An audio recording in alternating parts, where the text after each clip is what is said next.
우리가 이 땅을 살아가면서 왜 어려움을 겪는가? 그리고 그 어려움을 어떻게 이길 수가 있을까? 왜 어려움을 겪고 그것을 이기기가 힘들까? 그것은 뭐냐면 그 이유를 모르기 때문에 그래요.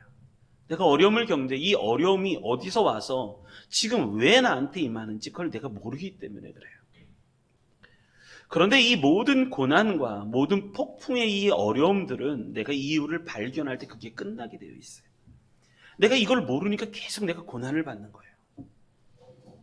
그래서 우리 성도님들, 내가 이 고난받는 내 삶의 이유, 내가 지금 살아가는 삶의 이유, 이것을 잘 아시는 우리 성도님들 되시기를 주님의 이름으로 축원합니다. 먼저 이 사람을 좀 소개하겠습니다. 삶의 이유를 아는 사람이기도 했고 그렇게 고백하기도 했던 집사님이시죠. 조성모 집사님. 우리 가시나무라는 노래로 굉장히 좀 유명하기도 하고, 이 조성모라는 분이 지금은 이제 집사님으로 열심히 봉사하고 있고, 찬양대, 성가대가 아니라 찬양단에서도 열심히 섬기고 있는 조성모 집사님. 이분이 이 노래를 이렇게 부르면서 참 많은 인기가 있었을 때 이분이 뭐를 했냐면 암퇴치 홍보대사가 되었었습니다. 그런데 그것을 한 이유를 어떤 신문에 이렇게 보고를 한 적이 있었습니다. 그가 고등학교 2학년 때 어떤 간증식으로 보고를 했는데, 고등학교 2학년 때 반에서 5등까지 밀려난, 그러니까 반에서 2학년 때 반에서 5등까지 했던 모범생이었었다라고 말을 합니다. 그런데 그의 인생이 바뀐 것은 전교생이 캠프파이어를 하기 위해서 산정호수로 놀러 갔다가 거기에서 노래를 한송이 저 들국화처럼이라는 노래를 전교생 앞에 부를 때 전교생이 막 환호하는 것을 경험을 했습니다. 그래서 자기의 인생의 비전을 바꿔버렸습니다. 바꿔버려서 뭘 했냐면 나는 가수가 되고 싶다. 그래서 학교 내의 보컬 그룹의 스카우트가 되었고, 그리고 스카우트 되다 보니까 공부는 안 하다 보니까 성적은 툭툭툭툭 떨어져서 40등까지 떨어진 거예요. 곤두박질 쳤죠. 그런데 이 노래 부르는 게 너무 가슴을 뛰게 하는 거예요. 가슴을 뛰게 하다 보니까 엄마한테 가고, 엄마, 나 이제 음악을 해야 되겠습니다 라고 말을 했습니다. 근데 엄마는 좋아하지 않으셨어요. 엄마가 좋아하지 않으셨고 아무 말씀도 안 해줬어요. 그러다가 그가 고등학교를 졸업하면서 가수가 되겠다고 이제 집을 나와버렸습니다. 공사장에서 막노동을 해가면서 노래 연습을 했습니다. 3년이 지났습니다. 조성모라는 가수가 3년이 지나면서 첫 앨범을 냈습니다. 첫 앨범을 내고 나서 엄마를 찾아갔습니다. 내 부모님을 찾아가서 내가 첫 앨범을 냈으니까 우리 부모님에게 이 앨범을 주면서 또 이렇게 내가 이렇게 됐다고 말씀을 드리고 싶었는데, 집에 가보니까 집이 난리가 난 거예요. 가수가 되었습니다. 앨범도 냈습니다. 그런데 엄마가 췌장암에 걸렸다는 소식을 집에 가보고 들은 거예요. 조성모 마음이 찢어지기 시작을 했습니다. 엄마를 어쩌면 영영 볼 수도 없겠구나 하는 생각까지도 들었습니다. 한때 어머니의 가슴을 멍들게 했던 그 아들로서 죄책감이 밀려들기 시작을 했습니다. 그래서 조성모 이 집사님이 기도하기 시작했습니다. 하나님, 우리 어머니 좀 살려주십시오. 제발 우리 어머니 좀 살려주십시오. 이제 제가 엄마를 보호해드려야 될 텐데 지금 엄마가 췌장암에 걸렸습니다. 어쩌면 영영 볼 수도 없을지도 모릅니다. 우리 엄마 좀 살려주십시오. 그렇게 간절히 기도했습니다. 얼마를 기도했을까요? 이 간절한 기도에 하나님이 응답을 주셨어요. 그래서 이 조성모가 했던 그 기도가 응답이 되었고, 어머니는 점점 상태가 좋아지기 시작을 했습니다. 어머니가 좋아지고서 건강을 회복하시는 모습을 보면서 이 조성모 집사님이 하나님께 하늘을 쳐다보면서 감사합니다 하나님 하면서 눈물을 흘리기 시작을 합니다. 하나님 감사합니다. 그리고 나서 하나님이 그 마음에 회개하고 하나님께 감사했던 그 마음 속에 어떤 마음을 하나를 다 심어주시기 시작하는 거예요. 그게 뭐였냐면 그게 조성모 집사님이 살게 되는 삶의 이유였어요. 내가 너를 살게 한 이유가 뭔지 아니? 너보다 어렵고 힘들고 병들고 연약한 그 사람들을 위해서 네가 살 수 있었으면 좋겠다. 그래서 마음속에 하나님의 마음이 전해지는데, 하나님, 낮은 자를 위해서 살겠습니다. 나보다 어렵고 나보다 가난하고 나보다 빈약하고 나보다 병들고 이러한 낮아진 자들, 낮은 자들을 위해서 제가 살겠습니다. 그 마음을 하나님 주시기 시작했어요. 그게 조성모 집사님이 삶을 변화시키는 이유였어요. 그리고 나서 이 조성모 집사님이 스타 선행상을 받고 장애우를 위한 기금 모금 마라톤 대회를 나가기 시작을 했어요. 마라톤 대회 37.19km인가요? 43.19km인가요? 하여간 마라톤 대회를 나갔습니다. 마라톤 대회를 나가서 거기에 기금을 마련했는데, 얼마를 마련했냐면 6억 정도를 마련했어요. 6억 원 정도를 마련했어요. 그래서 그거 다 기부를 하고, 그러다가 마라톤 대회를 몇 번을 완주했냐면 4번을 완주해요. 그래서 그거 다 기금을 가난한 자들, 어려운 자들, 병든 자들에게 다 기금을 기부하기 시작을 합니다. 한 기자가 이렇게 물었습니다. 왜 그렇게 독하게 하느냐라고 물었습니다. 그때 조성모 집사님이 이런 고백을 하는 거예요. 제가 하는 건가요? 하나님이 하고 싶은 일에 저를 쓰시는 거죠. 제가 하고 싶은 게 아니라 하나님이 하고 싶은 일에 저를 쓰시는 거예요. 그래서 제가 때로는 아이 귀찮아, 그래도 하나님의 뜻이니까 그렇게 순종하며 하는 거죠. 이번 암태치 홍보대사도 그래요. 돈이 없어서 수술받지 못하는 어린이들을 보면서 가슴이 아팠어요. 홍보대사로서 제가 할 수 있는 일은 기금 모으기겠죠. 열심히 해서 그런 어린이들을 돕고 싶어요. 그렇게 고백을 합니다. 그러면서 이 조성모 집사님이 노래를 불렀죠. 가시나무라는 노래를 불렀어요. 이 가시나무라는 노래의 가사에는 이렇습니다. 내 속엔 내가 너무나 많아. 당신은 쉴 곳 없네. 원래 옛날에는 시인과 촌장이 이 노래를 불렀었는데, 이 노래가 조성모 집사님에서 리메이크 되면서 되게 인기가 더 많아졌죠. 그런데 여기에는 신앙이 숨어 있었어요. 내 속엔 내가 너무나 많은 거예요. 내 속에는 내 자아가 너무 많고 내 욕심이 너무 많고 나 자신이 너무너무 많아서 당신의 쉴 곳이 없다. 여기서 말하는 당신이 하나님이에요. 하나님이 이 마음속에 머물 곳이 없다는 거예요. 내 속에는 헛된 바람들로 당신이 편할 곳이 없다는 거예요. 당신의 편할 곳이 없다. 내 속엔 내가 어쩔 수 없는 어둠, 당신의 설 자리를 빼앗고, 내 속엔 내가 이길 수 없는 슬픔, 무석한 가시나무 숲 같네. 바람만 불면 그 메마른 가지 서로 부대끼며 울어대고, 내 속에 너무 많으니까, 가시나무가 있으니까 바람만 불면 서로 부대끼면서 울어대는 거예요. 내 속에서 쉴 곳을 찾아 지쳐 날아온 어린 새들도 가시에 찔려 날아가고, 바람만 불면 외롭고 또 괴로워 슬픈 노래를 부르던 날이 많았는데, 내 속에 내가 너무나 많아서 당신의 쉴 곳 없네. 이게 가시나무의 노래의 가사예요. 자기의 인생을 이렇게 돌아보니까 자기의 욕심대로 살다가 많은 어려움을 겪고 외롭고 괴로움을 겪다가 하나님의 뜻을 발견해서 이제 하나님의 뜻대로 살아가길 원합니다 하면서 지금은 가요계에서 활동하는 것보다는 하나님을 위해서 더 많이 활동을 하고 있죠. 언론에는 잘 안 나와요. 교회에서 찬양단으로 또 섬기면서 이렇게 열심히 신앙생활을 하고 있죠. 여러분, 우리는 조금 더 영적인 사람이 되어야 할 필요성이 있어요. 그래서 내 육신의 눈으로 세상을 보는 게 아니라 영적인 눈으로 세상을 좀 봐야 하고, 그리고 또 영적인 하나님의 귀로 세상의 소리를 좀 들을 수 있어야 돼요. 내가 나만 봐요. 나만 봐. 은혜도 나만 봐라. 내가 받아야 되는 거고, 다른 사람을 위해서 중보기도 합시다. 다른 사람의 아픔을 같이 아파합시다. 그러면 거기는 여유가 없어요. 다른 사람의 마음을 돌아볼 여유가 별로 없어요. 순전히 나 중심이에요. 나 중심. 오늘의 본문은 그런 말씀이에요. 이 요나서를 이렇게 가만히 보면, 제가 1장을 말씀을 묵상하다가 무슨 말씀을 묵상했냐면, 세상 사람들의 소리가 들리는 거예요. 이 세상 사람들의 이 울부짖음 소리가 들려요. 맨 처음엔 안 들리죠. 그런데 말씀을 묵상하다가 세상 사람들이 수없이 말을 많이 하더라고요.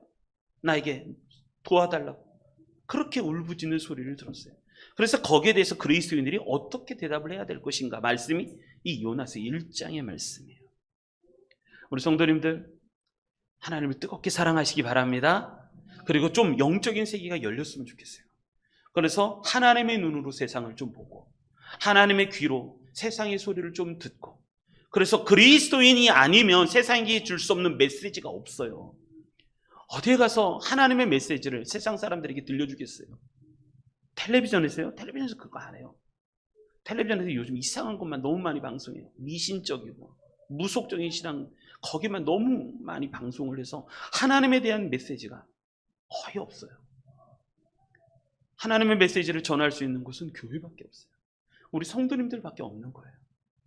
그렇기 때문에 오늘 말씀을 통해서 삶의 이유를 발견하는 것, 세상 사람들이나 우리나 삶의 이유를 발견해서 그 삶의 이유를 깨달아서 하나님이 선하게 쓰시는 귀한 일꾼들 되시기를 주님의 이름으로 축원합니다.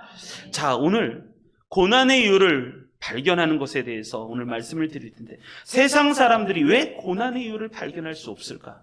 그런데 그것을 발견하고 싶은데 그것을 서서히 찾아가는 단계를 먼저 좀 말씀을 드리려고 합니다.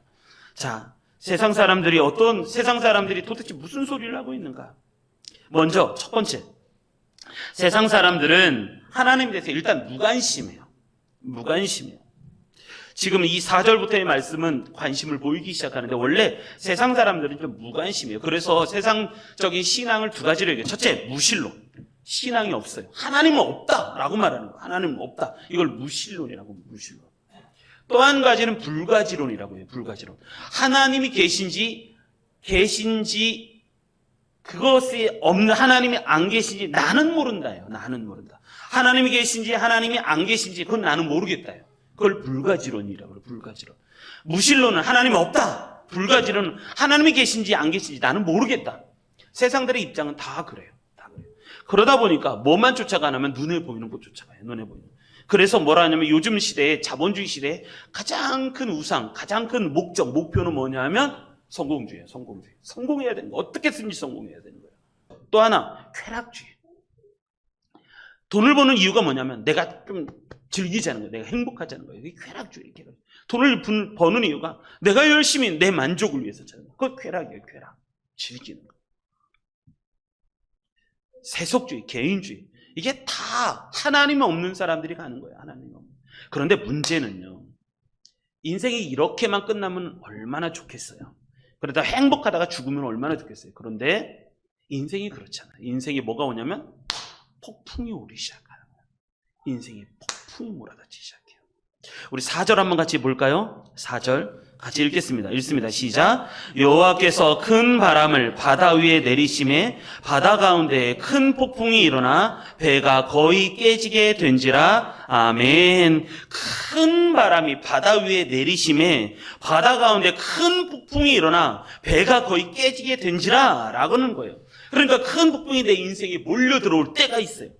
하나님을 모르고 내가 인생을 그냥 살아갈 때는 쾌락주의, 성공주의, 물질주의, 개인주의, 그래서 나의 만족을 위해서 살아가는 그러한 인생이었는데 인생의 폭풍이 몰아닥치기 시작하는 거예요. 여러분, 오늘 본문의 말씀에서 이 4절에서 가장 중요한 게 뭔지 아세요? 가장 중요한 거, 이 4절에서 가장 중요한 거, 여호와께서라는 말이에요.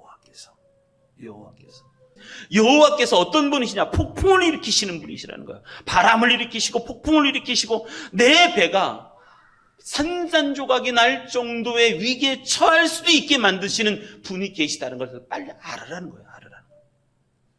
근데 여기까지 알아가는 게 쉽지가 않아요. 여러분, 맨 처음에는 무관심해요. 하나님에서 무관심해요. 그러다가 폭풍이 몰아치기 시작을 해요. 그러면 뭐를 발견하냐면 자기 자신의 한계를 발견해요. 아, 내가 이거 다 감당할 수가 없구나. 여러분, 여기 지혜예요. 여기 지혜.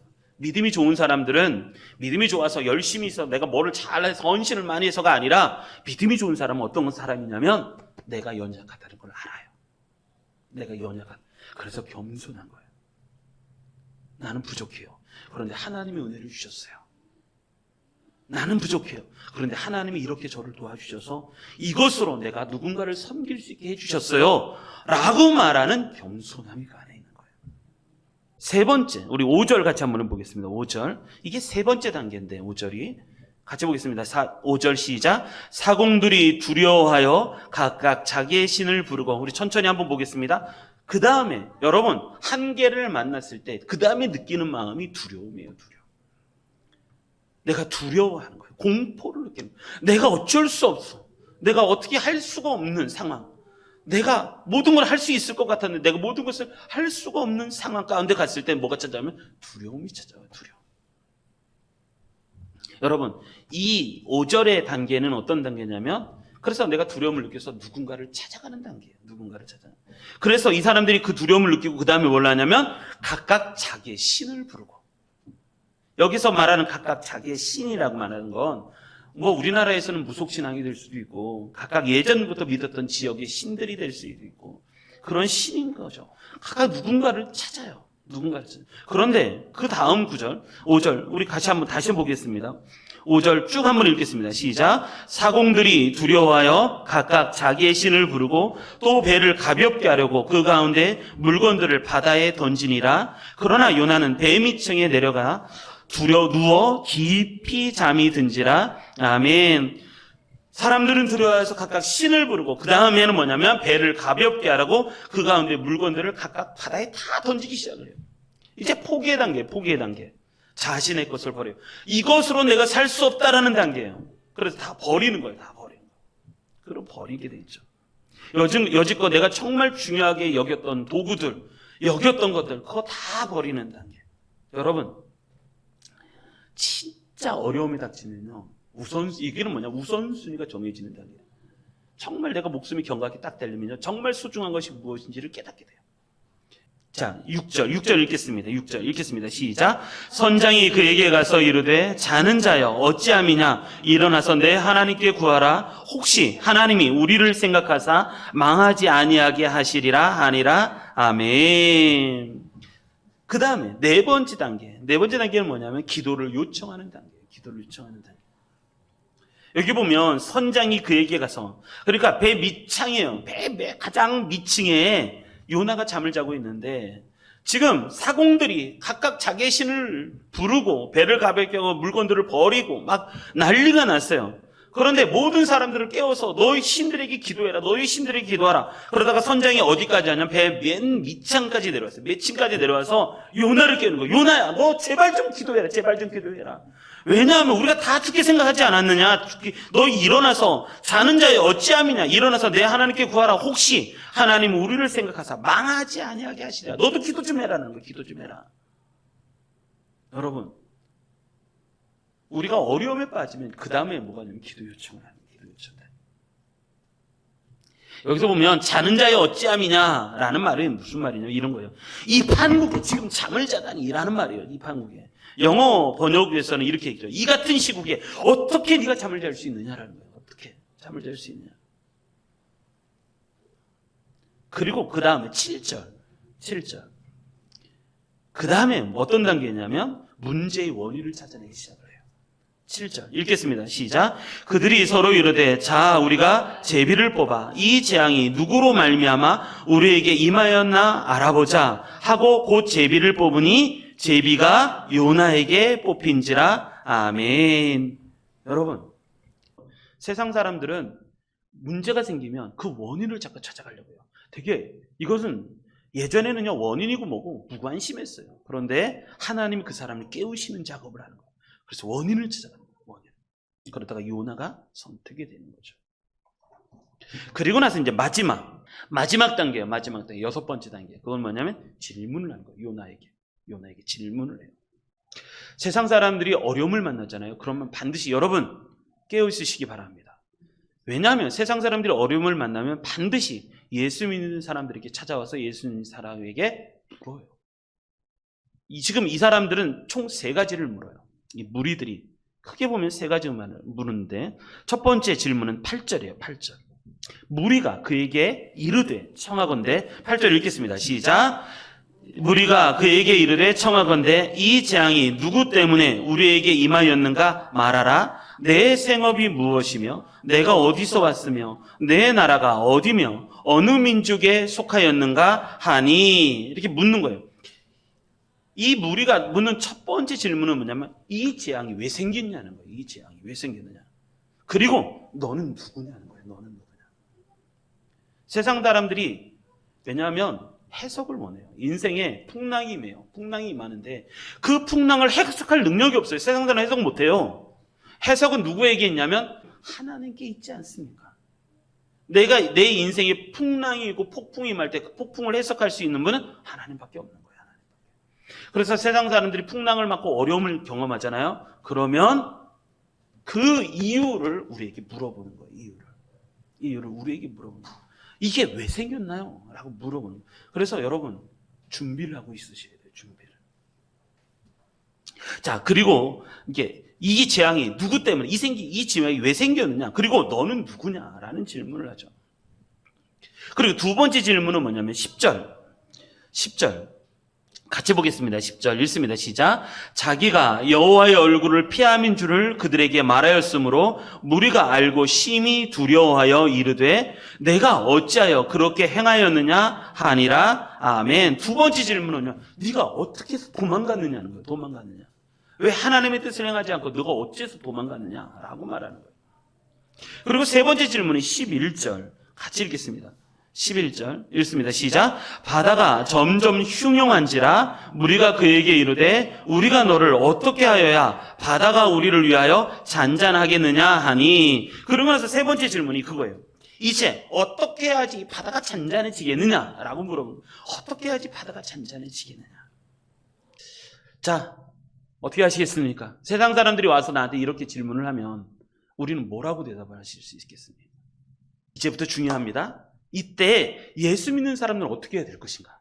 6절 읽어보겠습니다. 6절 읽습니다. 시작. 선장이 그에게 가서 이르되 자는 자여 어찌함이냐? 일어나서 내 하나님께 구하라. 혹시 하나님이 우리를 생각하사 망하지 아니하게 하시리라 하니라. 아멘. 첫 번째, 그리스도인은 그러면 무엇을 해야 되는가? 세상의 소리에 그리스도인은 어떻게 대답을 해야 되는가? 첫 번째가 뭐냐면 세상을 위해서 기도할 수 있어야 돼요.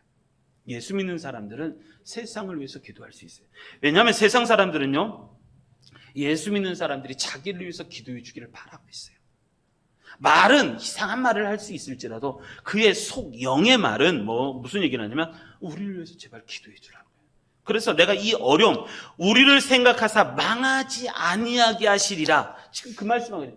우리를 생각하사, 하나님이 우리를 생각하사 망하지 아니하게 하시리라 라는 소망을 갖고 우리에게 기도를 요청하고 있어요. 그래서 우리는 세상을 위해서 기도할 수 있어야 돼요. 여러분, 하나님이 폭풍을 일으키실 때 원인이, 이유가 뭐냐면 첫 번째가 이거예요. 내 영적인 상태를 좀 알아봐라. 여러분, 이건 즉각적인 반응이어야 돼요. 이거는 영적 순발력이에요.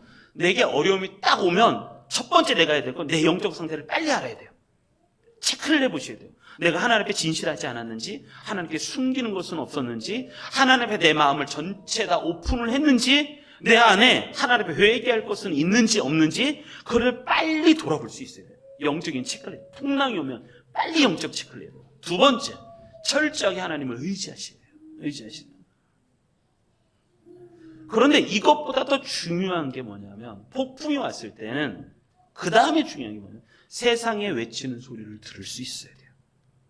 세상이 왔죠. 그래서 세상의 아픔을 보여주시고, 내가 아픈 것처럼 세상 사람들도 아프고, 내가 이렇게 간절한 것처럼 세상 사람들도 간절하다는 것을 빨리 알아챌 수 있어야 돼요. 그러니까 하나님의 음성, 하나님의 말씀하시는 세상의 아픔을 빨리 내가 느낄 수 있어야 돼요. 요나가 요 질문, 요 6절이 굉장히 중요해요. 이것 때문에 요나가 회개하기 시작을 해요.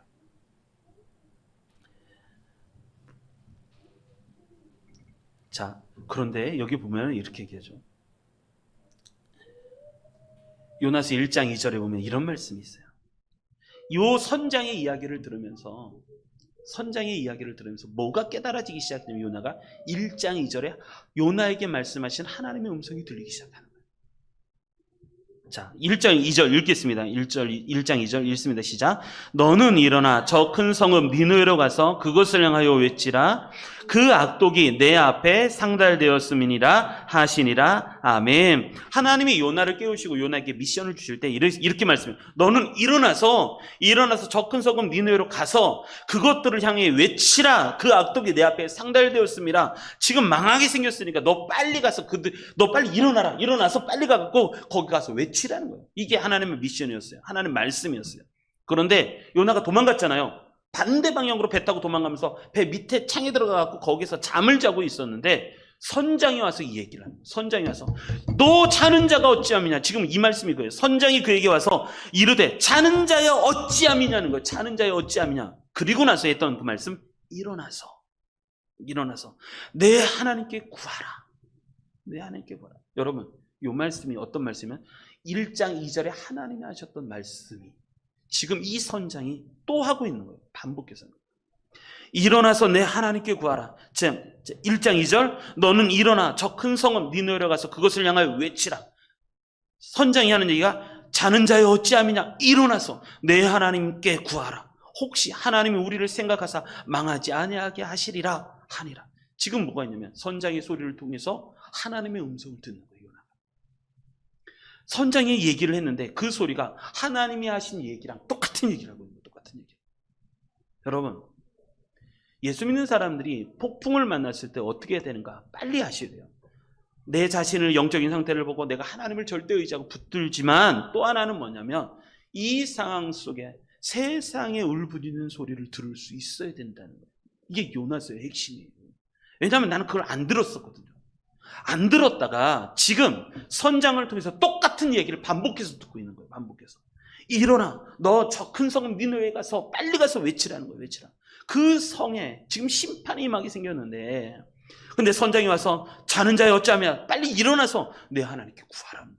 이 소리를 듣는 거예요. 여러분, 하나님은 이 요나를 통해서 세상에 메시지를 주고 싶어요. 이게 무슨 말이냐면 그거예요. 여러분, 세상을 사랑하시기 바랍니다. 세상 사람들을 사랑하셔야 돼요. 세상의 성공주의, 쾌락주의를 사랑하라는 건 그건 미워하셔야 돼요. 그러나 하나님이 세상을 이처럼 사랑하사 독생자를 주셨으니 그거는 뭐냐면 세상에 고통당하는 사람들을 사랑할 수 있어야 된다는 거예요. 그래서 사랑을 하기 위해서 세상 사람들을 위해서 우리가 할 수 있는 사랑은 뭐냐면 기도해 주는 거예요. 세상 사람들을 위해서 기도해 주는. 그들이 망하지 아니하게. 여기 보면 나오잖아요. 망하지 아니하게 하시리라. 망하지 아니하도록 우리가 그들을 위해서 기도해 주는 거예요. 여러분, 세상 사람들 제대로 신앙생활 잘 못했을 때 그들을 위해서 간절히 기도해 주시기 바랍니다. 베드로전서에 보면 이런 말씀이 있습니다. 1장 14절로부터 15절. 그러나 의를 위하여 고난을 받으면 복이 있는 자니. 내가 의로움을 행하다가 고난을 받으면 그 사람이 복이 있다는 거, 복이 있는 자니 그들이 두려워하는 것을 두려워하지 말며 근심하지 말고 너희 마음에 그리스도를 주로 삼아 거룩하게 하고 너희 속에 있는 소망에 관한 이유를 묻는 자에게 대답할 것을 항상 준비하되. 여기서 이 말씀이 중요하죠. 너희 속에 소망에 관한 이유를 묻는 자에게. 자, 다시 말씀을 보면 이렇습니다. 우리가 의를 위해서 고난을 받아요. 그런데 세상 사람들은 우리를 의를 위해서 고난을 받는 모습을 보고 우리에게 묻는다는 거예요. 너는 도대체 어떻게 된 사람이냐? 넌 세상 사람하고 닮지 않았다는 거예요. 너는 어떻게 된 건지, 네 안에 무슨 소망이 있길래 이 고난을 받아도 너는 그렇게 참고 이겨나가느냐는 거예요. 그래서 세상 사람이 너무 궁금해하는 거예요. 궁금해요. 그래서 우리에게 물어봐요. 소망에 관한 이유를 물을 때 우리는 항상 대답할 것을 준비하라는 거예요. 대답할 것을 준비해라. 여러분, 이게 뭘까요? 뭐를 준비하는 걸까요? 이때 준비해야 될 내용. 이걸 뭐라고 그러냐면 복음이라고 해요. 복음. 이 복음은 좋은 소식이에요. 너희들도 하나님께서 좋은 소식을 전해주시기 원한다. 하나님이 너희를 사랑하시기 원한다. 우리가 전도하잖아요. 전도에서 지금 예배당을 꽉 채우기 위해서 전도하나요? 여러분, 그건 전도가 아니에요. 예배당이 꽉 채워갖고 우리 성도가 얼마나 많은지 보여주려고 하는 건 전도가 아니라니까요. 전도라고 하는 건 그거예요. 하나님이 그 사람들을 사랑하신다는 거예요. 그래서 그 영혼들이 구원을 받기를 원하신다는 거예요. 너도 이 폭풍 가운데 있을 때 하나님이 너에게 복음을 들려주셔서 너도 좋은 소식을 들을 수 있다는 거예요. 그래서 이 어려움에서 벗어나서 이길 수 있다는 거예요. 그래서 우리가 전도하는 거 아니에요. 이 더운 날, 할렐루야, 소망을 가지시기 바랍니다. 그래서 우리가 전도하는 거예요. 왜? 영혼을 사랑하니까. 하나님 그 영혼을 사랑하셨으니까. 나도 그 영혼을 사랑하기 때문에 예수님처럼 나도 고난을 받는 거예요. 여러분, 첫 번째, 그리스도인이 어떻게 되는가? 세상을 위해서 기도하셔야 돼요. 기도는 가장 큰 사랑의 행동이에요. 열심히 기도해 주시기 바랍니다. 자, 두 번째, 11절로부터 12절.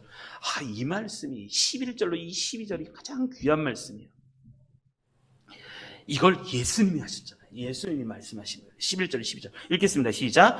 바다가 점점 흉용한지라 무리가 그에게 이르되 우리가 너를 어떻게 하여야 바다가 우리를 위하여 잔잔하겠느냐 하니 그가 대답하되 나를 들어 바다에 던지라. 그리하면 바다가 너희를 위하여 잔잔하리라. 너희가 이 큰 폭풍을 만나는 것이 나 때문인 줄을 내가 아노라 하니라. 아멘. 두 번째, 그리스도인이 행해야 되는 두 번째는 뭐냐면 내 몸에서 예수 그리스도가 나타나게 해야 돼요. 지금 12절에 보면 이렇게 얘기합니다.